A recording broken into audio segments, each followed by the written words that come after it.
Okay, so let's get started. Welcome, everyone, and thank you so much for joining us. We have a huge number of attendees today, I think, because we are so baffled about what's going on in China these days and so hungry for real on-the-ground perspectives from people who are there. So we don't have Chinese citizens on our screen today, and we're sorry for that, but it was simply too dangerous for Chinese themselves to join. And but we do have three people who have lived in China and studied the country for many, many years.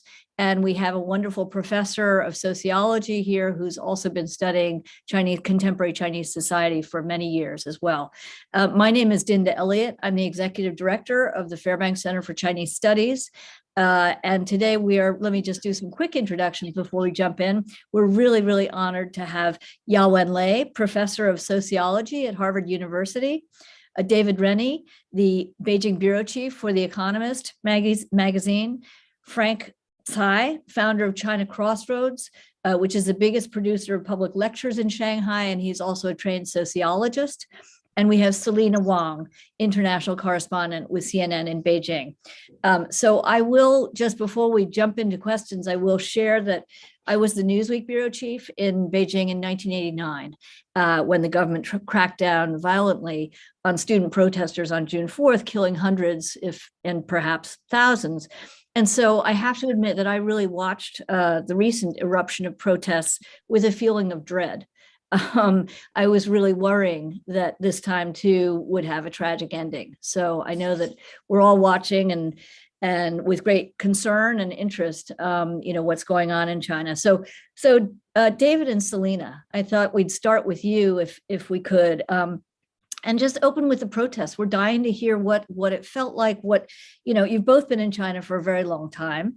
Were you surprised by the protests last week? And what were you most struck by? Why don't you, David, you want to jump in first? So it was exceptionally unusual. The only other protest of the same size that I've witnessed was a very different demonstration in '99 when you had the followers of Falun Gong surrounding the leadership compound in the center of Beijing, which was also a very strange sight and a very direct challenge to the party. But this kind of very political protest with people chanting slogans about not just their hostility to the lockdowns, their exhaustion with this constant COVID testing, but also calls for freedom, for more free speech, for a free press, for less censorship, all of those very politicized calls. That's exceptionally unusual and right in the heart of Beijing. We were expecting earlier in the day, there were messages going around in the Telegram group that there was going to be a demonstration outside the Urumqi city liaison office in the center of Beijing. And then there were so many police who clearly infiltrated that Telegram group that people didn't dare go. So then this message went out, there was going to be a meeting on the banks of the Lianma River, sort of near the 3rd East Ring Road, which is pretty central. It's also right next to one of the largest and oldest embassy districts in Beijing. So this riverside walkway had candles set up and people starting to lay flowers. And I went over there because I heard people sing the Chinese national anthem. So I was there from about 9 p.m. And one of the things that was really remarkable about the whole evening in terms of the bravery and the daring of the young people was that the police were there already from the very start. And the police, who had this very, very kind of carefully cautious, sort of calibrated approach to not shut it down and not cause a confrontation and not to cause the same sort of violence and mass arrests that we'd seen the day before in Shanghai. They were absolutely present throughout. So there were uniformed police right in the heart of the kind of protests all the time, filming, very much kind of openly filming everyone there. Also plainclothes police in very large numbers. And plainclothes police, I mean, you remember this, Dinda, they're always kind of easy to spot in China because they're haircuts and stuff. But during COVID, it turns out they were all wearing exactly the same regulation issue face masks, these sort of N95 face masks. So they were really very easy to see. And so it was fascinating the way that the crowd was very, very kind of worked up about wanting to mourn the dead from that terrible apartment fire in Urumqi, which was the kind of proximate cause for this demonstration. There was also tremendous awareness of the number of people who'd been arrested the previous day in Shanghai. So some of the kind of call and response chanting that we heard that evening was about set free the people from Shanghai. Shanghai, can you hear us? This is Beijing. So the kind of cross-regional cross-China sort of solidarity that the Chinese Communist Party traditionally detests and works very hard to try to block. But I think it's important to say that there was not a desire to become a sort of martyr. That what was really striking was the degree to which the young people there, and it was mostly young people at the start, policed themselves almost. So I'm sure that many people on this call have seen reporting about the extraordinary protest where one man hung a protest banner on the Sezong Bridge near the university district in Beijing just before the party congress. And those slogans, I'm sure you've seen on the campus of Harvard, they become a kind of list of COVID and beyond COVID kind of objections to the Chinese dictatorship. And what was fascinating on Sunday night in Beijing was the way that we don't want COVID testing, we want freedom, those kinds of exactly, things. We don't want COVID tests, we want to eat. We don't want lockdowns, we want freedom. But then, towards the end of the list, we don't want a leader, using that very loaded word, Lingxiu. We want to vote. And what was really interesting, and I'm sure Selina, I'll hand over to Selina now, but what was really interesting was the way that they worked their way through the beginning of that list, the very COVID-related ones. We don't want COVID tests, we want to eat. But when it got to, some voices started talking about voting and talking about the party, and they were shushed.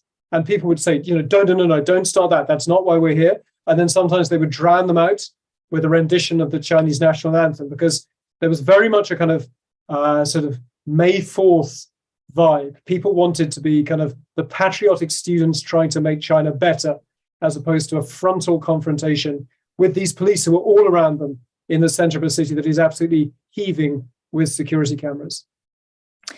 I realize, actually, thanks, David. I realized we really should have started in Shanghai, because that's where the remembrances began and turned into protests. But so, Selina, tell us what was happening in Shanghai, and Frank, you witnessed it as well, so you can both talk about that.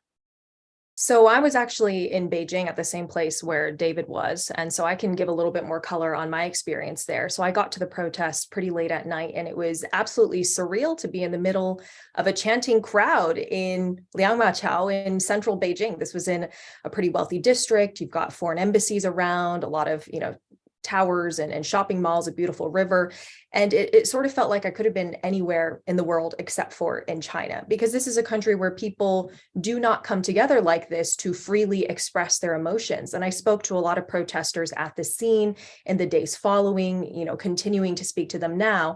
And for a lot of them, it was more than wanting anything specific. It was a cathartic, emotional release. They felt a sense of camaraderie, because you're online complaining and immediately what you say gets censored, right? The news, the videos you see immediately get censored. You don't really know how many people around you feel the way you do. And a lot of people I spoke to said, I spoke to a lot of people who said they just went there by themselves. They didn't go with any friends. And they were surprised to see so many people felt that same frustration they did. And the things they were chanting and yelling about, they were saying, I've had those same things. I just screamed into my pillow during lockdowns, but now I can say it out loud, and it's so freeing and it's liberating. A lot of these young people, they didn't go in there saying, I have this specific demand. This is what I want. It's more, I feel anger, frustration, but also anxiety and fear, but they had the courage to go out there and do it because that they saw that there were so many people around them doing the same. So I went there with a producer, and we were filming on our iPhones, and I was trying to interview some people on camera, obviously telling them, we'll blur your face, we can change your voice, anything you want. And one man who was maskless said, I really want to talk to you without my mask on. I said, why? He's like, because I don't have anything to hide. He said, it was really amazing. It was this young man, and he said he motorcycled and biked more than an hour to get to the protest in Beijing. And he wanted to be there because, kind of to David's point, he was like, I want to make China better. I love this country. I want to make it better. I don't need the government to change. I don't need there to be any regime change. I just want them to listen to our demands that we want freedom. And it was interesting, which was there was some conflict among the group, right? There was a brief moment where you could start to hear some people say, Xi Jinping 下台, Xi Jinping stepped down. And then you hear some of the crowd murmuring, saying, no, don't say that. That's going too far. We love the CCP. We just want them to listen to us. We just want to have our old lives back. Of course, there are some people who had further demands. They wanted democracy. They wanted human rights. And I interviewed a protester just a few days ago because of all the security crackdowns. We actually did it in a car to avoid, being tracked, because a lot of them are being followed. And this person said to me, look, what I want is my old life back. I want to be able to just live my life. Of course, if this country can have more press freedoms, more freedom of speech, I would love that. But first things first, I just want zero COVID down, gone, just completely gone. So, in terms of the security presence there, like David said, there was a police presence there from the beginning, but they were pretty calm, and they were more just trying to keep us on the streets, like off of the middle of the road. And I was filming quite close to them, and they didn't seem to have too many problems with that. But then after 2 a.m., they really started rolling in, and they weren't aggressive, but really just shooing people out, like, go home, it's late at night, go home. And so I was talking to some of them, and I was like, well, what are you going to do if people don't go home? Are you going to use force like we saw in Shanghai? And they said, they just kind of ignored it and just said, you really should just go home, like sort of the message. But really, I think more than anything, it was really an outpouring of emotion. Like, there were people crying there. There was, laughter. There was excitement. It was a pretty surreal moment. Mm-hmm. Frank, so you're in Shanghai. So, and you saw yourself some of the stuff that was going on in Shanghai. So tell us a little bit about what you saw. And also, I'm curious from all of you, was this mostly young people? Sure. Let me just say, I saw Selina's interview with the man in the car who wanted to remain, his face blank. That was an amazing interview. So I was not in the first Shanghai protest of Friday night, but I think Shanghai is significant because I think Shanghai was the inspiration. That Friday night was that Saturday night was the inspiration, I think, for a lot of the protests around the country. On Sunday afternoon, I had gone to be an onlooker, and it was suddenly being live streamed. So I went to be an onlooker in what was coming to be a protest. And I actually left around 6 o'clock after the police had pushed us down the street non-violently. And I didn't see what happened later, about 3 hours later, when there was more violence. The police were more violent. The two journalists were detained. One was beaten up, of course, them both. And from all the accounts I've heard from them and other people, it was, when I was there, it was almost all onlookers, or you could say, concerned citizens in that very affluent part of Shanghai. I mean, in many ways, the organizers picked exactly the right area, because that part, Ulumu has the most internationalized, most cosmopolitan and open citizens of Shanghai. So I saw mostly onlookers. By the time it was 9 o'clock, from all accounts, there were actual protesters there, and they were holding up signs and challenging the police, and there were arrests made, but still many onlookers from the accounts I'd heard. So, what happened that Sunday was different from the Saturday night before in Shanghai and what happened in Beijing, but I think also quite significant. I could just make two more points. Selina had mentioned how people go and they discover they have something in common. So it is the raison d'etre of the state as a Leninist institution to make sure that citizens don't make these kind of horizontal ties. They just discover on the street that they have something in common, so that the state would prefer to monopolize all organizational capacity. And so it doesn't want these horizontal ties to be made among citizens. What this party fears most is this kind of social capital, these kinds of social movements happening in China.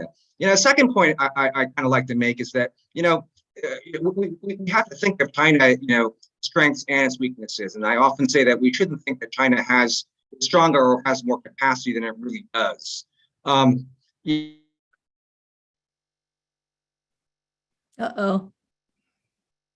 Let's give him a second. Frank, you're frozen.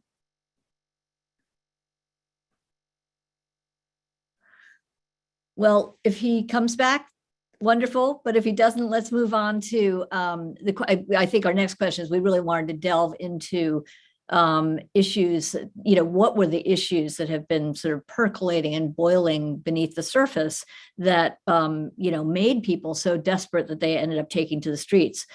So I'm curious to hear from all of you what it's been like for people under COVID. I mean, it's really hard for us to imagine. We read the paper, we understand that people are locked down, but what kind of impact it actually has on people's lives in terms of their, daily economics, ability to get food, all kinds of stuff. Like describe a little bit, David and Selina, what you saw in terms of, the difficulties that people have been facing? So it's a very good question. I think we have to break it down into what you could see on the streets in Beijing, where I was, but also I think the larger sense of really nationwide frustration. And I would like to say that although the Beijing protest was extraordinary to witness and the people involved were very brave, and it was absolutely a kind of call for freedom, it was probably about 200 or 300 people in a city of 20 million, in a country of 1.4 billion. Right. And the police never looked ruffled or panicked. And over the following days, basically went out and used the mobile phone data and the cameras, facial recognition, to basically track down huge numbers of the kids and call them in and scare them. And then the universities were sending some of them home early for the holidays. So it never felt like the government was frightened of this protest. It felt like they were absolutely in control. And towards the very end at 2 a.m., it turned out that the police chief of Beijing was there in person, kind of leading the operations, because he eventually talked to some of the youngsters, almost negotiating with them to organize them going home. So I think it's important that, I've done a ton of interviews recently with, NPR and the BBC, and there's a question which I think is a reasonable question, which is basically some version of, is this 1989? Is this Iran? Is this Belarus? And is this why they changed the COVID control policies? And I think that's too short and straight a line. I think the most political protests that got all the attention were extraordinary, and we should sort of not ignore them. But I think it's because they speak to a much broader and more diverse kind of sense of real national fed upness, to use the technical term, which involves, people who don't have very particular political views at all. It's the migrant workers, smashing down fences in Guangzhou. It's the Foxconn workers at the iPhone plant in Zhengzhou climbing the fence and, running down the road.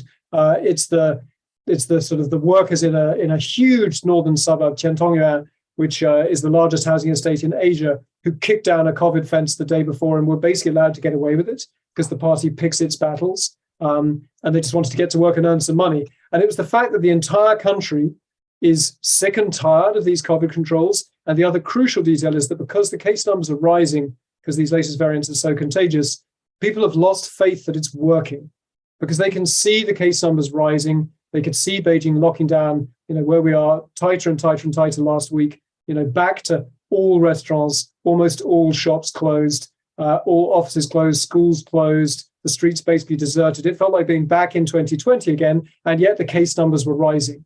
And so you could see this kind of silent majority who are not the students out on the streets, just kind of pushing back and saying to kind of some guy in a red armband who turned up and said that their entire apartment building was locked down without any legal kind of piece of paper to say that he had the right to do that. And suddenly people were sort of saying, well, hang on, what law lets you do that? And I witnessed some of these exchanges, people reading articles of Chinese law at these neighborhood committee party secretaries. And so I think that's the real dynamic, is that the case numbers are really out of control. And we now don't really know because they're not mass testing. And there was a sense that the whole country was sick and tired of these controls. They were getting back to being locked down again, but this time it didn't feel like it was working. And I would add, and before Selina, you jump in, just that in the course of preparing for this this conversation now, I talked to a number of entrepreneurs who just described just how bad it's been because their businesses are going bankrupt, basically, and they're literally having trouble paying bills. And so if you have people, tens of thousands, hundreds of thousands of people like this in major cities across China, you got to wonder how sustainable is that, and what will happen next. But over to you, Selina. Yeah, no doubt it's completely devastated the economy. You think about you're a business and your city is constantly in and out of lockdowns. You just simply can't make ends meet. And there's not really a social safety net like there are in some other countries. And that has been incredibly hard on people. This is a large country, more than 1 billion people, and some people can fare better in lockdowns than others. For people who are lower income, who are migrant workers, I've interviewed many workers at these labor markets in Beijing, and they they make the equivalent of like a few dozen US dollars a day, and they're day laborers, and it's hard for them to find any work. And they rent these tiny, tiny little apartments in Beijing, and they've really got no choice but to kind of wait it out. This zero COVID policy has really, however, unified the country as a source of anger and frustration and annoyance, because it does hit every single demographic, all across the country. And that's why the protests, while the numbers may have been small, it was on the same source of frustration in so many different cities, big and small, elite university campuses. And for the majority of people, right, they may not have personally had a devastating, heartbreaking suffering as a result of COVID. However, they have seen the stories of it, right? Like the Urumqi deadly fires. And I've interviewed several families who have had those devastating experiences. And it's hard to explain just how tragic it is to know that you lost your loved one because of a policy that has no logic or science behind it. For instance, I recently spoke to a man on the outskirts of Beijing whose father had a sudden health emergency. It was just completely out of the blue. Otherwise, he appeared healthy. The hospital is literally a 5-minute drive away from their house, but their building had gone into a snap lockdown. So no one could go inside the building. No one could go outside the building. The ambulance took a long time to get there because of the COVID controls. And so it took the ambulance more than an hour to get to his home. And by that point, he was already stopped breathing. And they had 4 relatives begging outside of his home to say, can we just take him and drive him there? There were no COVID cases in the whole compound, but that was a zero COVID rule. I mean, this is just one family, and it's been repeated countless of times across China. The death of a girl in the quarantine facility, the 3-year-old boy who died in Lenzhou, which triggered protests because they couldn't get him to the hospital fast enough, pregnant women bleeding outside of hospitals. I mean, there are just so many stories like this, and that just adds to the rage and frustration to people who are not making as much money. Maybe their business is closed down. They're constantly in lockdown. You can't plan for your future. You don't know when your kids are going to go to school. You don't know when you can get your groceries. I mean, all of it just piles on and on and on, right? And it's been like that since the start of the pandemic. And now it's year 3, and people are starting to realize, okay, I'm looking at the World Cup. There's maskless people. Omicron seems to be less deadly. It just doesn't stack up in the same way when people were willing to stomach all of that in the first year of the pandemic. Yeah. Just to follow up on that, I had a conversation with a visiting scholar from China here at Harvard a couple days ago, who's still teaching online back in China. And firstly, I'll just say, which is sort of fascinating, is this person was warned by their boss that you are the frontline you hold frontline responsibility, first line responsibility for your students to make sure they don't participate in these things. So it's like, wow. But the other thing that this person shared was one of the students, and this is, maybe you guys have heard lots of people are doing this, but essentially a student had written some poetry, essentially saying, the people who died in Urumqi in the fire are me. The people who have struggled in the Foxconn factory are me, and on and on and on. And that it's really struck me, the idea that sort of for the first time, people do feel that kind of connection to, broader issues, that this could happen to me as well. And that's, something people are wrestling with. But so Professor Lei, let's, you have, one of your book's titles is The Contentious Public Sphere. So you've done lots of work on the roots of discontent in China. And so based on your research, looking back over the last, say, 10 years, what were the economic and social factors that have most frustrated people? And where do you see the kind of sources of potential instability in China? Thank you, Dinda. So let me just situate this wave of protest in a historical context. And I think we should distinguish social instability from political instability. Social conflicts don't necessarily lead to political instability or threaten the regime's survival. That's a consensus of social scientists who study China. And political instability occurs often when there are divides and conflicts among the ruling elites. And the 1989 Tiananmen democratic movement is an example.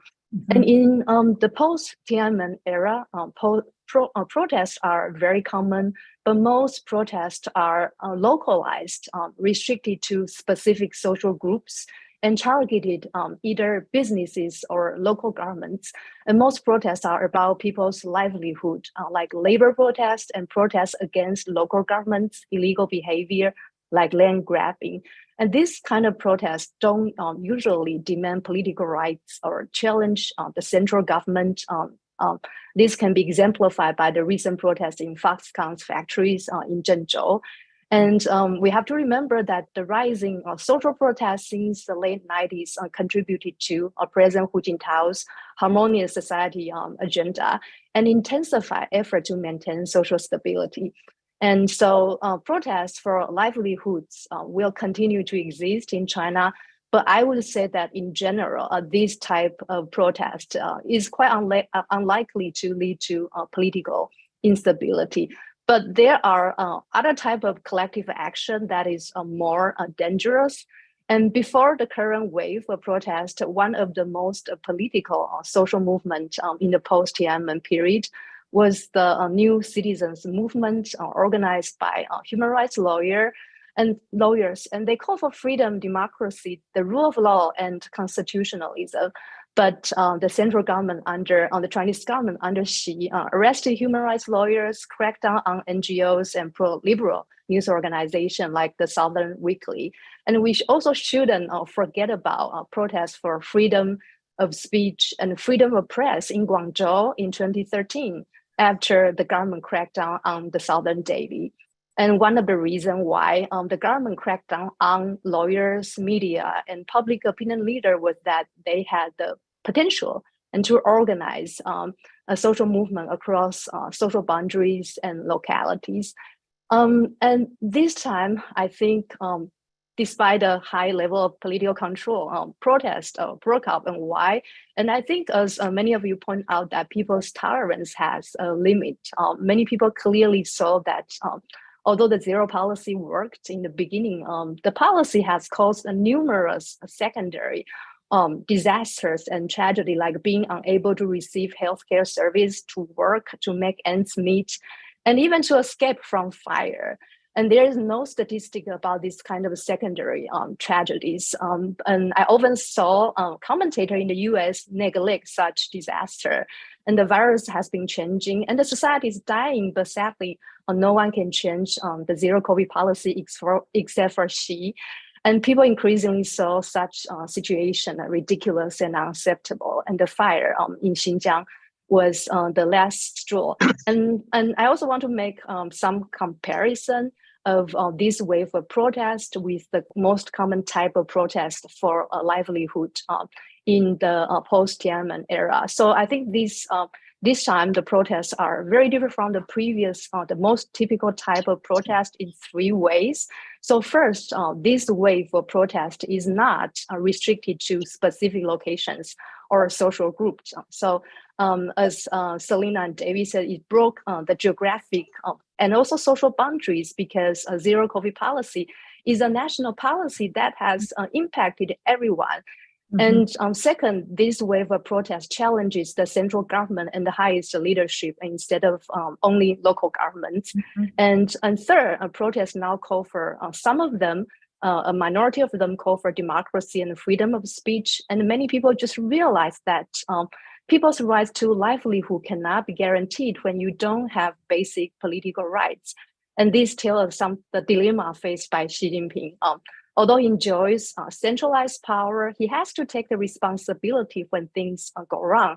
And I would argue that the most destabilizing force that could cause a political instability would be Xi's national policy if his policy damages many social groups at the same time and leads to divides and also conflicts among political elites. So this is just my observations based on literature. Wow, yeah. Thank you. Thank you so much for that. We'll come back to a number of those points, in particular, whether this is some kind of watershed moment. But, when you talked about the relevance or the ways in which this is different from the student movement in 1989, I've wondered over the years, of course, what happened to that idealism and which was so prevalent and so powerful back in 1988 and 89. The roots of civil society, of course, did take shape with thousands of NGOs springing up all across China and in the past few decades. But then the government clamped down on that. And so, Frank, I'm really interested. Welcome back. I'm really interested if you're able to speak again. You've been right smack in the middle of the emergence of civil society with your public lectures. So, what have you seen unfold, and how do you think, and reflecting what Professor Lei was saying, what do you think has changed in terms of the way people view their right or responsibility to speak out, that kind of thing? Sure, it's been very concrete for me. So I've run public lectures in Shanghai for about 12 years. Two, as a company, as the largest organizer of such lectures in Shanghai. And we might say that China is changing suddenly. I see it as quite gradual change. Whether it's the campaign against universal values, or common prosperity, or COVID, it's been a gradual change. The biggest change, though, has been, I think, actually the last week. Honestly, I mean, COVID and the lockdown we suffered was one big change, but in terms of the political sensitivity of these public lectures, I would say the last week is the worst. So, at the district of Shanghai, where I actually do these talks, a specific restaurant has been told that all talks, regardless of the topic, are now political. So, in that sense, I do feel quite a bit of risk to myself. I try to figure out the boundaries. We all have to self-censor in China, of course. So 5 years ago, I'd host a U.S.-China talk with a professor from America come over. I'd never do that now, of course. I don't ever do a talk with America in the title, and often now not in China. I had a talk scheduled actually on how the rest of the world has controlled COVID, and that suddenly became sensitive after that venue to see what was going on, because of course national authorities know what I'm doing and what Selina and David are doing, certainly.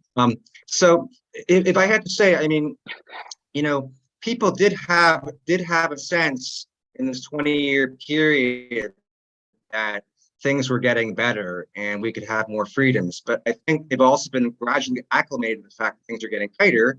And frankly, that a lot of ordinary young people are a lot more nationalistic to it, and they've come to expect this more. But Shanghai, in some ways, is a somewhat different case. So, we've been talking about lockdowns, the lockdown when I was away. I think Shanghai's a special case because Shanghainese always thought they were special, and they were especially disappointed by the draconian lockdown. And I think the Shanghainese thought, well, the future will be brighter because we've done so well. We're a modern international city. We're better than China. Of course, Beijing put Shanghai down and showed that Shanghai is in fact a part of China. I wasn't as surprised because my baseline for China is not the last 20 years, but the entire history of the regime. But I think, many Shanghainese who prospered in this period don't think before 1978, and they were extremely surprised by the nature of this lockdown. So I guess I'm making 2 points, one about civil society, but also one about kind of what I missed in the earlier discussion about how Shanghai's been affected by this entire zero COVID saga. So interesting that you feel like this past week has been, it sounds like what you're saying is it has been kind of a watershed moment. So we'll come back to that again, that big question in a few moments. But I'd love to hear David and Selina talk a little bit about whether you think this is a Tiananmen moment. I mean, that movement, of course, became much, much bigger. Do you think the protest will continue, or do you think it's already over? The government has already relaxed some COVID, some of the COVID clampdowns, and there's lots of, tremendous amount of security presence out on the streets, et cetera. Will that stop the protests? And, will people go back to their lives? Would Selina like to go first? I seem to always go first. Seems unfair. Sure, Selina, you're first. I can hop in. So, I mean, certainly the authorities, unsurprisingly, cracked down hard and fast on those protesters. I drove back to the same place where the protests happened in Beijing the following day, and it was police cars as far as the eye could see. Several days later, it kind of was, sort of back to normal, but there was definitely a bigger police presence and obviously censoring all the information online. And there's, of course, also individual intimidation. So the protesters we spoke to, there were phone calls. There were some people who got police visits. Some people who went to the protests put their phones on airplane mode. For those who did not, we learned from some protesters that the police were also using kind of the cellular phone data signals to sort of track people down.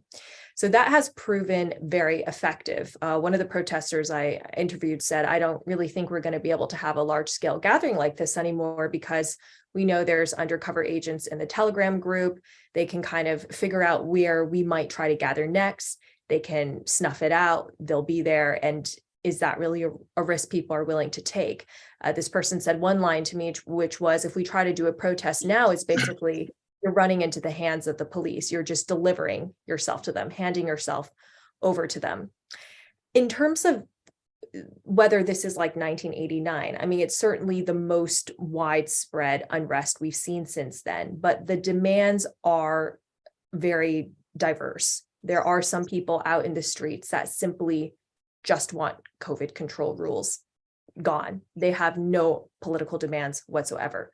You have others who the desire for freedom from COVID has reminded them that China is an authoritarian regime that can take away your freedom at any moment, and has led to calls for greater freedom in society, whether that's freedom of press or freedom of speech.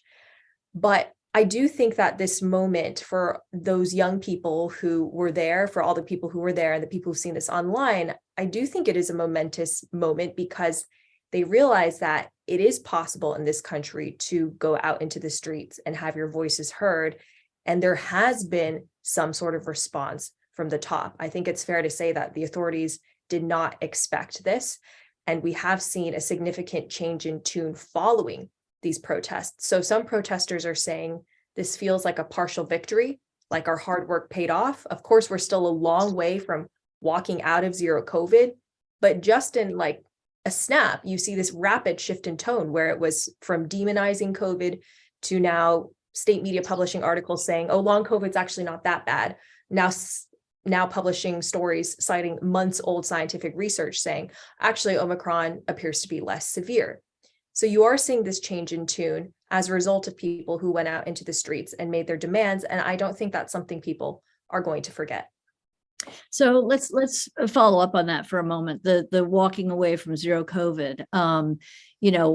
Some of our people at the School of Public Health here at Harvard have had many conversations and discussions about what would the implications be.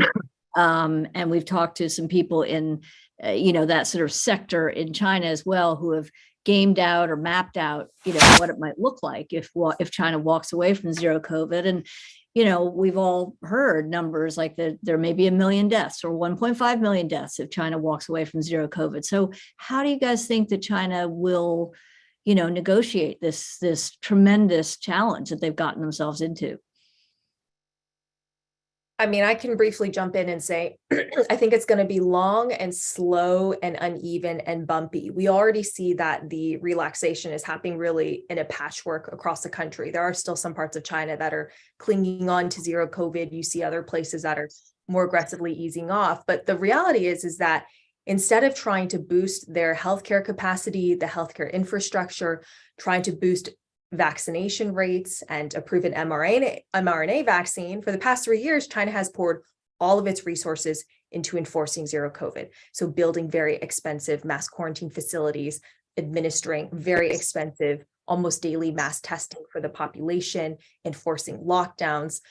So they are not really well equipped to have a large number of COVID cases, and they are very aware of that. So you are finally seeing the government have a more aggressive stance on trying to boost the vaccination rate because it is still a woefully low rate for the elderly population here. They know they need to really ramp that rate up before they can have a real opening. The problem is, for a country that can administer so many things and can demand so many things from their population, they haven't been able to demand vaccines. They tried to do it and then they walked it back. So it's a really interesting conundrum we're seeing, but it is going to be slow. It's going to be uneven. Do you think? If I could jump in here. Yeah, go ahead, Frank. Mm-hmm. Yeah, I think that, regardless of the empirical, outcomes that I don't think many of us are qualified to comment on, politically, I think we have to put this in context. One of the comments just now was that, you guys know that zero COVID's been loosened, and, compared to what we've been through, it does feel like a loosening. In Shanghai, people are going out there. 4 weeks ago, we had a declaration about quarantines loosened.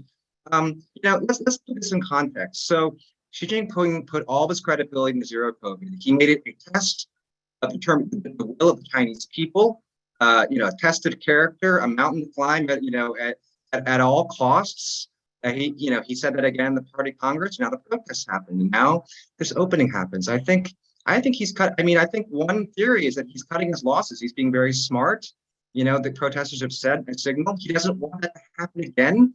He knows it'll cost him politically, and I think he's trying to do the smart thing here and not damage his credibility even more. So I think these partial liftings. I heard today Window actually is opening everything, lifting the lockdown in Guangzhou. I think we have to listen to these voices too, that the party may be on to something here. And again, the context is how much effort.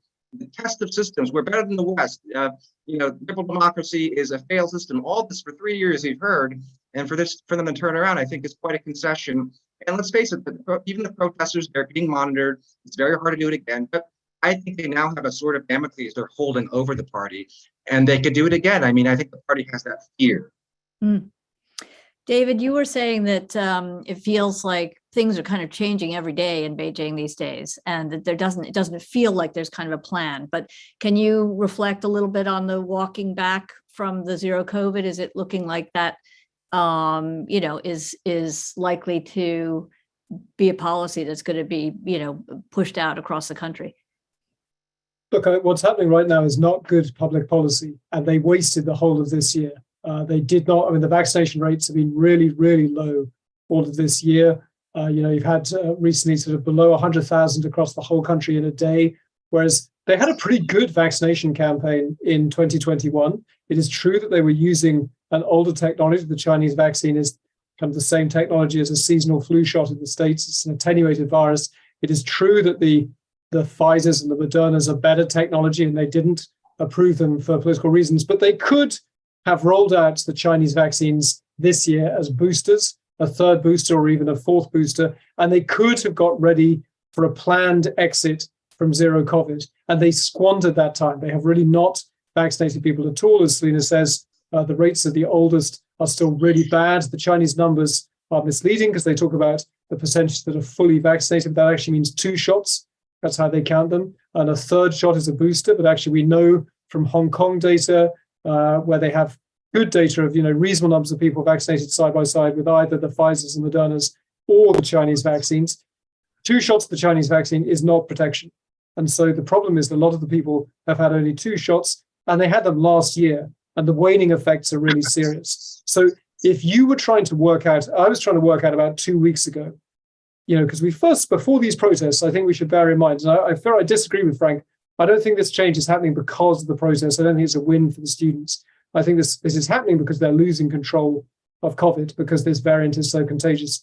And the protests, speaking to that larger frustration and the fact that the public is not behind this policy, have forced their hand to do it more quickly than they were planning. But they were beginning to tweak zero COVID straight after the 20th Party Congress in October. And we saw these 20 measures, which were designed, as far as we could tell, to maintain zero COVID, but to try and make it less expensive, less bearable, a bit less testing. But it's important to remember that zero COVID is a different ambition to anything tried in, say, America or the UK or Europe. It's not about trying to limit the number of cases so you don't overwhelm hospitals.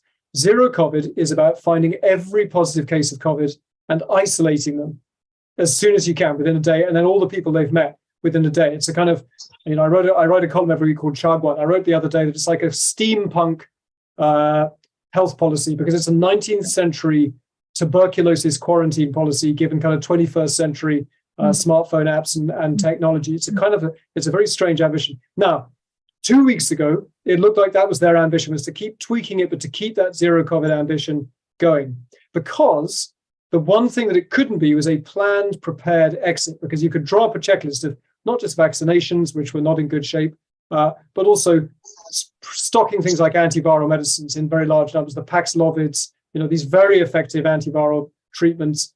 They have not been stocking them in large numbers. They've not been training doctors on how to use them. And the final thing they've not done, which you would need to do to avoid a really dangerous exit wave, is to have a sort of a series of national protocols where you say who goes to hospital, who goes to one of the few rare intensive care beds, who goes to a ventilator respiratory ward, because we're going to see Chinese people respond as they do when there's a health problem, which is there isn't a primary care system in China, there aren't family doctors in China, people go to the nearest good hospital. And so the risk is that you're going to see just a wave of frightened families turning up at Chinese hospitals, and they have not prepared. So the one thing we can say with confidence is that this is not a planned, prepared, well-organized exit from zero COVID. So I fear the likeliest is that they are crashing out because the public anger is so much and because they're losing control of the cases. And so they can no longer actually, and we're now seeing in Beijing where I am, people getting COVID for the first time. It used to be like kind of lightning striking. No one actually got COVID that you heard of. You'd hear rumors of it, or you'd see it on a map as a dot. Mm-hmm. Right. I now personally know 4 people who have COVID in Beijing. And instead of being taken straight away to one of these fangzang, to one of these pop-up quarantine sheds, they're being allowed to quarantine at home because the fangzang are full, because the system is breaking down. And so this is Beijing, one of the wealthiest, best-run cities in China. Well, I think you're absolutely right when Selina says there's going to be very bumpy and you can see local pushback. I think this, we're entering winter, which is always the worst period for respiratory viruses. You have an under-vaccinated population. The vast majority of people have never had COVID themselves. They have no immunity against it. And there's this idea now in state media that Omicron is very mild. Well, it's not mild. It's actually about as lethal as the original variant in Wuhan that killed a lot of people. It's just much less dangerous than Delta. And it's not dangerous in a place like the States where you have very high vaccination rates, but you don't have those same vaccination rates. So I'm really worried that there's definitely euphoria. People saying, we managed to get these policies lifted. Oh, the restaurants are opening again. We can travel again. We're about to see migrant workers potentially traveling home for the spring festival break in about a month. But the country isn't ready. They haven't prepared. They've squandered a year. And I fear I'm very, very worried that there's going to be a gigantic exit wave because, we saw that Dabai, the white guard with written on his back, show over, zero COVID show over. And there's no doubt the public is ready for the show to be over. There's no doubt that the government is ready for the show to be over. But there's one more actor, and that's Omicron. And Omicron doesn't know that the show is over. And it still has plenty of bodies that it's intending to collect. Frank, if you have something to say, yeah, and then after this, I want to talk a little bit about the economy, but go ahead, Frank. Yeah, I read your piece with great worry, David, because I don't want to lose another 6 months of revenue like I did after the lockdown. And we could have this uncontrolled crashing out. I have to be quite worried about that from a business perspective, not a political perspective. So we all know, and we're all very frustrated, the elderly not vaccinated, and they're not filling enough hospital capacity. We can call that bad public policy. We can call that irrational, or we can try to think, what is the logic of the system? Generals burn their bridges when they have to fight a fight and they're crossing the river and they don't want their troops to retreat. I think that's part of the thinking here. At the very least, I think not taking these measures mobilizes the Chinese people and increases party control. And that's the system is designed so that there are incentives to do that. That's one aspect. Now, I'm also troubled by how, officials, someone I actually talked to just Tuesday, the Shanghai government told me, foreigners are behind this, what do you think? I was like, well, foreigners are not behind this. But that's also the logic of these kinds of closed, Leninist one-party systems to blame outsiders. And it seems irrational from our perspective, right? But it seems that's what improves the solidarity or the collective action of a system like this. And so if you get inside their thinking, it seems to make a little more sense. Of course, I don't agree with it. And I think it's not, if they don't catch the actual ringleaders because they're blaming foreigners who are not at fault, they're making the same mistake that Putin made in invading Ukraine, aren't they? Because he didn't think that Maidan 2014 was real. And of course it was real. So there are these flaws in these systems, but at the same time, there seems to be a logic in how it works. So uh, go ahead. Sorry. Go ahead, So Professor. then, can I just jump in? please. So yeah, I think there is also a problem about like senior citizens have very low trust in Chinese vaccines, and as far as I know, many physicians actually told their senior patients not to get vaccinated. So, and this also showed the difficulty faced by the Chinese government. So on the one hand, they want to monopolize information. They want to control scientists and also experts. But then, I mean, who people can believe? I mean, you have to make decision about whether or not to to have vaccination. But given that people have very low senior citizens worry so much about side effects, then it's very difficult to see how the government can boost vaccination rates if they don't import Western mRNA vaccines. And I think when the case of death increases, then people might blame the Chinese government for their decision not to import Western mRNA vaccines.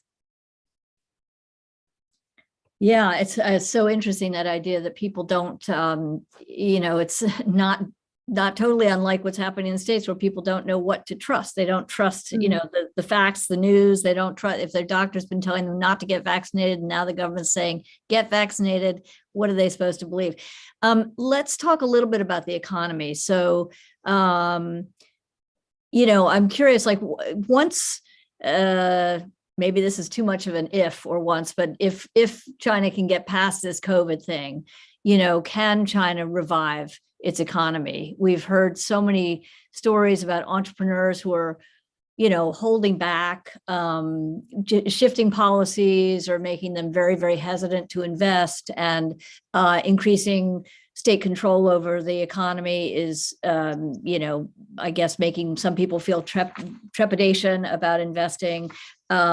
Professor Lei, you've written about Chinese business people, just wishing that they had more sort of stable policies and clear signals from the government. So, given all this, what do you all see in terms of the challenges that China will face with the economy, which is really, not doing well at this point? Professor Lei, you want to jump in first with the sort of context, the broader context? Yes, I think what has troubled a lot of business people is, as you said, that the arbitrary nature of the rule by law in China. So people cannot really estimate the costs and also the future. And also the risk they face, and it could really decrease people's confidence in this regime. So I think in the long term, it's very difficult for the Chinese government to convince investor that they can still do well in this country. And also the geopolitical conditions have been changing in the world.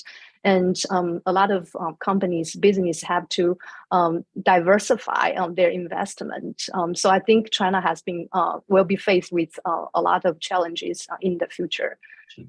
Selina, I want to follow up with a more specific question to you, if I may, which is, I have heard many, entrepreneurs talking about wanting to leave China, and the fact that there are many numbers of people who are trying to leave. And you've written about the Run phenomenon, which I guess is maybe a slightly different thing, but people kind of running away from China. So can you talk about that a little bit? Yeah, so during the pandemic and really this year, this idea of run philosophy started trending online on Chinese social media. And it's kind of this idea among growing numbers of Chinese people that they want to leave, they want to go settle somewhere outside of China because they're so frustrated with the economic damage and the COVID lockdowns inside China. Now, how widespread this is, we don't exactly know, but we know that search results for immigration skyrocketed on Chinese social media platforms. There was some censoring of the search terms. And in speaking to immigration lawyers that focus on immigration from China to other countries, they told me that especially during the Shanghai lockdown, the rates of inquiries skyrocketed. One immigration told me more than 100-fold. Another immigration told me it really felt like post 89. It was a sort of sense where people really, really wanted to flee. They wanted to get out. They were scared for their future. Now, a lot of the stories that have been written about run philosophy focus on sort of the more elite, upper middle class, people who have the financial means to be able to immigrate overseas. I'm sure you've heard lots of stories of students who try to get graduate school degrees as a way to go overseas, because during the pandemic, China has also banned non-essential travel. And one way to get out of the country is as a student studying overseas. But I did a story that actually focused on, unlikely characters trying to leave China as well. So there's actually a network of people in China that illegally immigrate to America from China through the US-Mexico border, and they fly to Ecuador, and they take this route all the way up that I followed one man for many months. It was thousands of miles by bus, motorcycle, foot, very dangerous, walk through the Panama rainforest. I mean, it's a really extreme, insane story. But why was he doing it? Because he was just a regular guy. He had a high school education, then he went to vocational school. He was running a boba tea shop that just collapsed because of the pandemic. He wasn't making ends meeting, and he started to feel really depressed about the patriotic education his kids was receiving. He was sick of the lockdowns, and he became really obsessed with this idea that he wanted to build his life somewhere else. So he planned this whole trip without telling his family about it. And he did eventually make it into the US, and we interviewed him several points along the way. And we interviewed him in LA, where he's currently seeking political asylum. And he says he just wants to have the freedom to live his life, right? I mean, what he did was extreme and dangerous, but he isn't the only one. We spoke to a few other people who took similarly dangerous routes out of China. And he said, if I can't get political asylum and safely bring my kids here, I want them to do the same thing I did when they're old enough, which was really quite shocking to hear. So, I mean, it just kind of speaks to some of the frustration and desperation of people. But of course, this is a pretty extreme case. Any other thoughts from David and Frank about the economy? Yeah, and I'd like to just sort of say, I think Selina made a good point. We should not sort of focus only on the elites, the people in Shanghai, the people who want to travel. We should remember that 87% of Chinese don't have passports. And one of the tragedies of the pandemic, if you are a Western liberal, remembering 1989 and the people, building a replica of the Statue of Liberty effectively in Tiananmen Square, is America is seen very differently by many Chinese. And the Chinese propaganda machine has hammered home the message night after night that America is chaotic, that it didn't handle COVID well. If you watch the evening news on TV, they have a screen of the more than 1 million dead. They have the latest death numbers from America. And that is, like all the best propaganda, playing on something that is also true, right? America, Britain, Europe did not start this pandemic well at all. It was mishandled. And the West has lost a tremendous amount of credibility. And so I think, the idea that the story of this kind of pandemic and now the ending of this pandemic is kind of people running to the West, I think that's not at all what Selina is saying the story is. She made the point that these are extreme cases. But I think if people in the West had a kind of comforting sense of, okay, so they now realize we're so correct in every way they want to join us, I think that'd be to vastly underestimate the challenge that the outside world faces with this China, which is getting fed up, which is the economy is slowing. But a lot of these forces are essentially domestic political forces, which are going to, I think, really test the performance legitimacy, to use the kind of political science term that the Communist Party has enjoyed for the last 2 or 3 decades, which is, a bet on performance. And I think it is at least an untested proposition that this Communist Party's swing towards very, very overt, very intrusive, bossy authoritarianism, which we've seen under Xi Jinping and then kind of turbocharged by his mobilization of the masses and the party grassroots as part of the pandemic controls, that whole kind of bargain of, intrusive autocracy, very bossy state sort of centered economic policy has been offset by tremendous, the continued economic growth. And, basically people believing that their kids would have a better life than they do. Yeah. And basically, the money that they bought an apartment was going to, the apartment was going to grow in value. And so they had a safe place to put their savings. And now, if you look across the economic landscape, you have 20%, almost 20% urban youth unemployment, doesn't count rural youths, doesn't count people who've been out of the labor force more than 3 months. So it's clearly a much higher number, including a big chunk of graduates who can't find a graduate job. The housing sector, tremendous collapse in demand because these kind of Ponzi scheme developers have got people spooked, and also, the economy is just in terrible shape. And, some of the success of the economic policies during pandemic, so the first 2 years of the pandemic, that the party was so proud of, keeping the factories rolling by locking the workers into dormitories and kind of building a fence around the factory, that didn't help the service sector any. These closed loop management, it's all about certain key companies, whether it's the Tesla plant outside Shanghai or the Foxconn plant making iPhones for export. But, you're now seeing multinationals saying, well, there's a human rights component to this closed loop management as they make their next investments.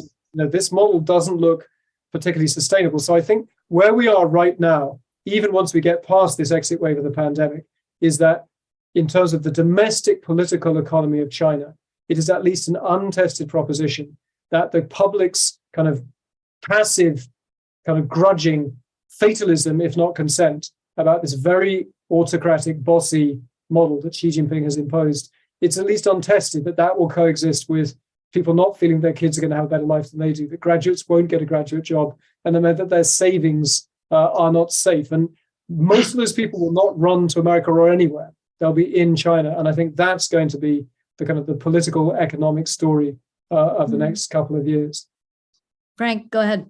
If I might add, I think up until about 6 or 8 months ago, China was ahead. So what do I mean by that?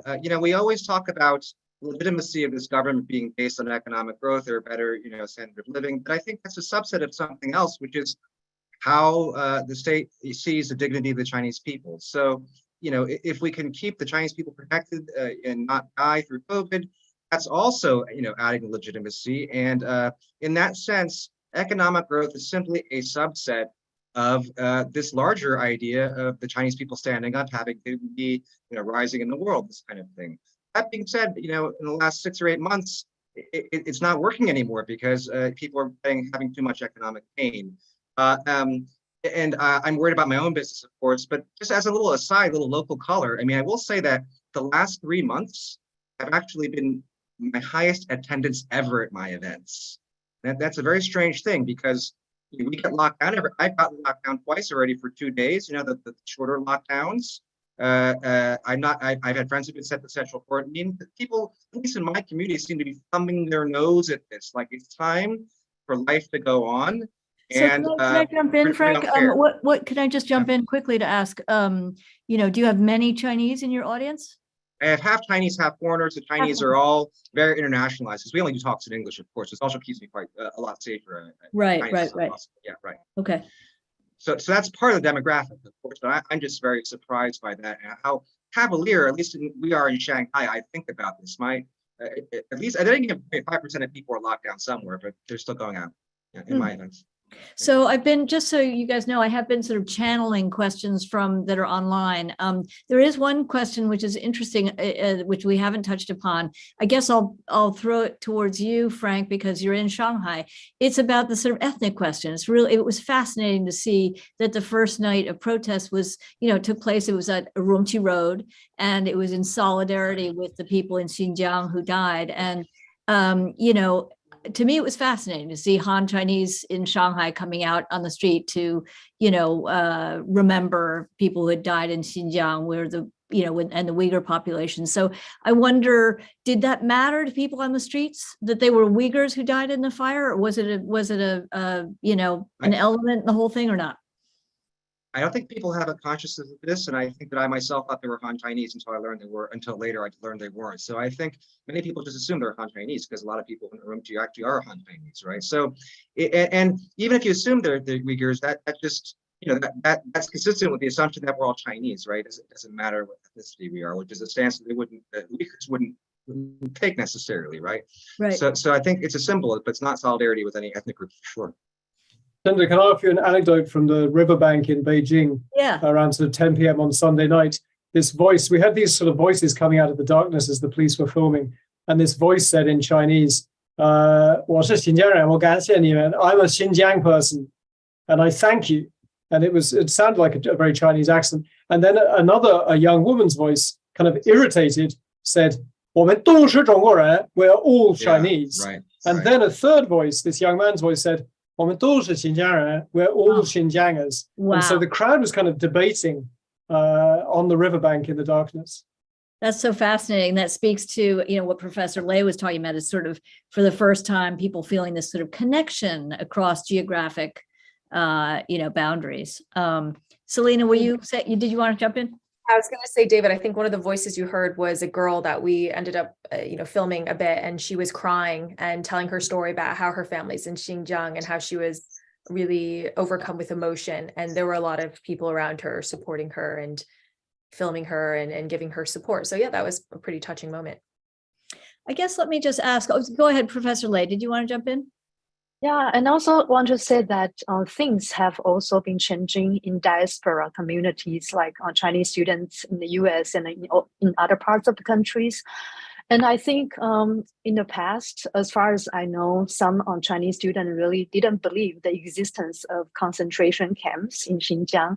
But I think some of them began to change their mind, and actually in a lot of, in some protests organized by Chinese students outside of China, actually recognize that people who suffer perhaps the most in Xinjiang are Uyghurs. And I'm sure there are divides among students about like whether people are Uyghurs, Han Chinese, or we are all Chinese, this kind of identity issue. But I think at least some Chinese students began to recognize and to sympathize with ethnic minorities in Shanghai. In Xinjiang, in China. Yeah. Interesting. So I guess my last question, we're coming to time now, is going to kind of pick up on some things that you've all been talking about, but and perhaps repeat some of them, but I want to give you an opportunity to make whatever comments you want to make in closing. But again, to make the point that as you were saying, Frank, until not too long ago, people's lives were really improving. Generally improving, and so people by and large supported Xi Jinping. Xi Jinping, from what I understand, made people feel proud to be Chinese, and proud that China was, racing forward, leading, economically and in technology, et cetera. That it felt like China had stood up. And by the way, this was, and to your point, David, about people, running to America, this was a point that was lost on many Americans. I think, people in America often sort of think that the Chinese people are waiting to be liberated somehow from America or by America or something. And, the sense of national pride has not been, well enough understood, I think, in China. So I guess the question now, but then something changed. And I guess that was COVID. I mean, COVID has just been this, terrible experience for people in China over the past couple of years. And so the question is, has the experience of COVID lockdown been a sort of profound wake-up moment for people, where people for the first time experienced firsthand, what a sort of arbitrary nature of authoritarian rule might feel like. And, will these events have a longer term impact? I guess I'm just really curious to ask you to talk a little bit about what you see in China going forward. What's your prediction for the next, 1 to 5 years in terms of China's economic ability to get its economy going again? Will people retreat back into the old bargain, which was to sort of, not speak out, but in the meantime, your life is improving, and that is a pretty darn good deal compared to what China has suffered over the last, 100 years. So I want to ask each of you to weigh in on that. Selina, you want to jump in? Who wants to jump in first? I can share my view first. Okay, sure. Go ahead. Yeah, so I think the experience of COVID lockdown is really a wake-up moment. And so in the past, many people thought as long as they are not political and they are not troublemakers, they can have a great life in China. And anything bad that happened to other people wouldn't happen to them. But the COVID lockdown experiences make people realize that the arbitrary and inhumane authoritarian rule can be applied to them as well. And I think this wave of protests will have profound long-term impacts because they sow the seeds of public contention and the civil disobedience. the CCP governs people by fear and by divide and rule. And this time, protests across cities and social groups overcame tremendous fear. That's a lot. They realized that they could challenge the strongest and most powerful authoritarian state in the world. And importantly, they are not alone. As the Chinese state intensifies control over society, it's dangerous for anyone to reveal one's political view, even privately. And the recent protests became the moment of a collective revelation. And people know it's not only themselves, but also others feel something is deeply wrong in the country. And there is a sense of empowerment, solidarity, and pride. And although some local governments have loosened up some measures, so although I think we shouldn't underestimate differences between different social groups in China, but I still think experience this time would encourage Chinese people to speak up and take action to hold the government accountable in the future. So even though there were not a lot of public protest after the police began to arrest people, but we can still see some small-scale protests going on campus right now.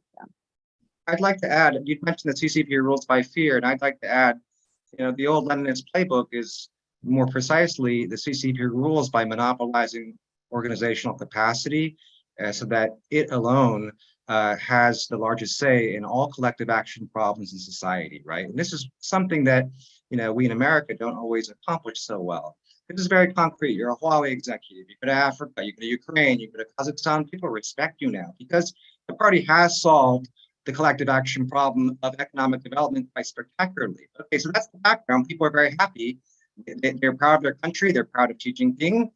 And then they find, the system also has drawbacks. Maybe it's very good at mobilizing society for things it knows it wants to do very quickly, but it doesn't know how to take feedback. There are actually no mechanisms for formal institutional feedback in this country, except for the party, doing focus groups, trying to figure out public opinion from the web. And so now people are thinking, wow, we should have that too. And this explains in many ways why we had these protests, right? So in a democracy, 10,000 people can go lobby or protest, and they can accomplish what it would take, 1 million people or 10 million people to do in a place like China or the Soviet Union, or these kinds of places, right? Because these mechanisms simply don't exist, barring large-scale protests, which actually does sometimes produce change, but it's a very blunt instrument, and the party hasn't figured that out. And I think many people in affluent Shanghai have also figured out because they understand the West. There's now a flaw in this system they've been told is best. That, I think, is the watershed moment from COVID and these protests. I think the generational aspect of this is very interesting as well, because we saw a lot of young people take to the streets, which might have been unexpected in some ways, because this is a generation of people that grew up with a very patriotic education when China was growing and becoming more powerful, that you would think they'd be the most read. At the same time, though, they are still old enough to remember China before it banned Google, before it banned Facebook. They do remember what a more open and free China looked like. And they also had never really lived through a period when things were seeming to go backwards, right? But now you've got high unemployment rates for young people, and not in the services sector, in blue collar jobs, but also Xi Jinping's technology crackdown has led to widespread layoffs of highly educated young people as well, with college degrees, graduate degrees, who can't find work anymore. And the title of this webinar, I believe, is White Paper Protests. And we haven't really talked about the white paper, actually, which is just so symbolic in so many ways, because these young people are taking really creative methods to make their voices heard.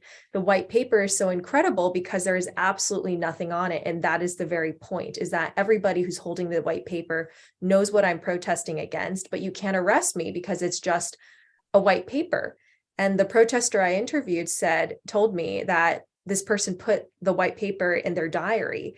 They want to keep it forever because to them it represented, this person said it's something like it's a souvenir for the future generations, that you have to fight for your rights. You can never let your voice be silenced, even if you're just holding up a white piece of paper. This person actually put it pretty poignantly, like the white paper represents my generation. It's like the voice that wants to be heard, but is silenced, which I thought was really powerful. So I do, bouncing off of what Professor Lei said, I think it is a really big moment for the Chinese people, especially this young generation, even if we don't see more protests after this point. David? I think I'm a lot more cautious, maybe because I've been here since the late 90s on and off. I remember, so to take you back to March 2020, when the Chinese doctor in Wuhan, who'd been the whistleblower about COVID at the beginning, Li Wenliang, when he died, that was an extraordinary sort of night, literally, when the census just kind of lost control or chose to let some of it rip. And you could see not just tremendous outpouring of grief for this young doctor who tried to warn his colleagues about COVID and then died of COVID, but also kind of people saying extraordinary things like, what kind of society have we accepted here? We're not, we gave up our free speech and now there is no accountability. Incredibly political comments. And you really felt this was a turning point. And then within a month or two, the death numbers had soared in America. You had Donald Trump saying, whatever came into his head at press conferences about, COVID, and the West looked terrible. And the mood shifted back to actually China is safe. And all of those kind of political forces that seemed to have been unleashed at the very beginning of COVID by the initial cover-up in Wuhan, they just disappeared. And I don't know how this ends, but I think I have a slightly kind of bleaker, simpler frame for this, which is my basic frame is that the Chinese Communist Party runs this country. And Frank's right, it's a Leninist, Marxist-Leninist system, but it's also, they've run COVID like a giant utilitarian experiment. It's a numbers game. And the truth was that for a lot of the pandemic, certainly last year, there were individual cities that were locked down. Border cities like Raleigh or Dandong having an absolutely terrible time, completely awful kind of brutal lockdowns. But for most cities in China, most people in China, most of the time, life was reasonably normal.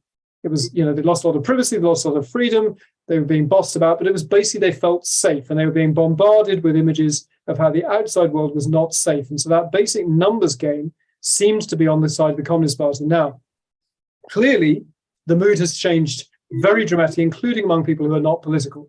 Is that because there is a political awakening and a new desire for a different system that rejects that kind of, as long as we're looking after the majority and delivering basic rights, offer from the Communist Party? Is that what's going on? Or is it just that the numbers right now have gone against them? That actually the gaps between the kind of the outbreaks have got too small. The number of people living a normal life has got too small. And because the numbers are going against them, that utilitarian model is just misfiring at the moment. But if they can get it back, if they can get the economy roaring again, then, that basic model, which puts the collective interest and the majority sort of first and is brutal and ruthless with minorities, do we know that that's being rejected en masse by the Chinese people, or just that the majority has got a little bit too small for comfort and the minority of those hurt by this pandemic is getting a little bit too big? And because the numbers are too close, that model isn't working. And I don't have a confident answer to that question, that we're seeing a political awakening wanting a different system. I think it's that the current system isn't delivering on its basic promise of helping the majority and hurting the minority. And the final thing I'd say, you asked at the very beginning, is this 1989? There's one important way in which so far it's not 1989. And that's that in 1989, as you know, because you were there, the protest took off because the people in the square sensed that there was a division among the elites. They sensed that the then General Secretary, Zhao Ziyang, was somewhat on the side of the students, and that he was under fire from the hardliners, people like Li Peng, behind the scenes, Deng Xiaoping. And because the party elites were divided, that was what made the action on the streets so dangerous. And the history of not just the Chinese Communist Party, but Chinese empires and dynasties, is that the danger doesn't come from the streets. There can be extraordinary forces on the streets and rebellions and wars. What really finishes an emperor off, or finishes a Communist Party leader off, is elite dissent. And it's an extraordinary moment, because if there were a challenger to Xi Jinping, look at the list, the charge sheet that they could bring to that kind of standing committee meeting and say, you backed Putin in Ukraine. How smart does that look? You backed zero COVID and wrecked the economy, and now you're collapsing zero COVID without a plan. How smart does that look? You thought you'd squeeze the property bubble. How smart does that look? You thought you would, take in all these big tech companies and bring them back under party control. How smart does that look? So the ingredients are all there for an elite challenge to some really serious self-made blunders by Xi Jinping. Right now, with the giant caveat that elite politics is a complete black box, even for those of us who try and understand it from Beijing, we don't know what's going on inside the party. But right now, those open signs of dissent, the kind of clashing editorials in, Chilsha or the big party journals, we don't see those.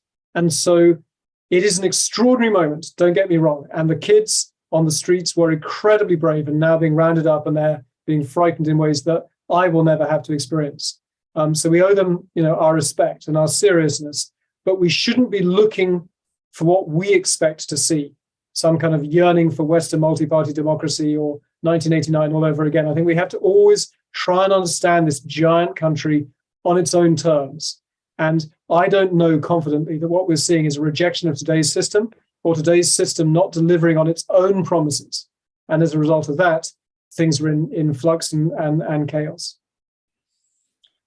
Well, I want to thank you all for this incredible. Go ahead, Frank. Sorry. I just want to briefly agree that, many people say, why don't Chinese people rise up or protest? And, the answer is what David said, is that you have to have elite sponsors. People need powerful people on their side, whether business or politicians actually make social change. And I also agree it is a numbers game.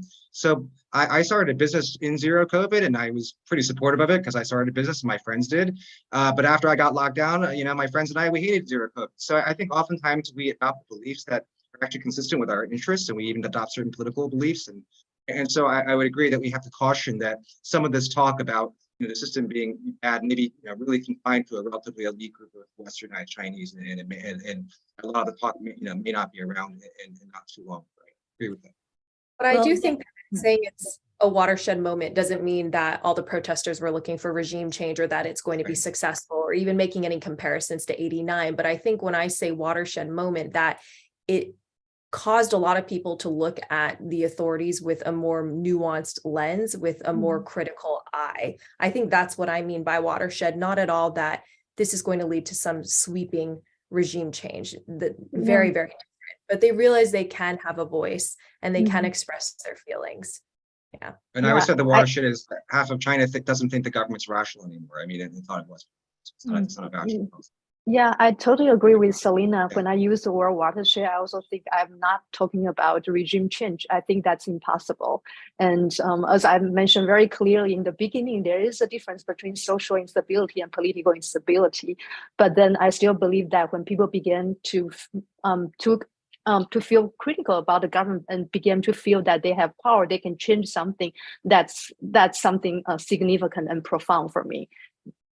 Fascinating. I just want to thank all of you so much for this amazing conversation and for helping us to understand a little bit better what's going on the ground in China and the context. And what an extraordinary moment, as you said, a watershed moment, perhaps. And I'll just end by saying, of course, we all hope very, very much that China will find its way through this COVID nightmare and, return to a more normal situation. And we sure hope that China can find a way to, move forward with an economic recovery. So, but it sounds like it will be, as you said, Selina, a long and bumpy process. But we're very, very grateful to all of you, and we want to get you back soon and often. So thank you very, very much.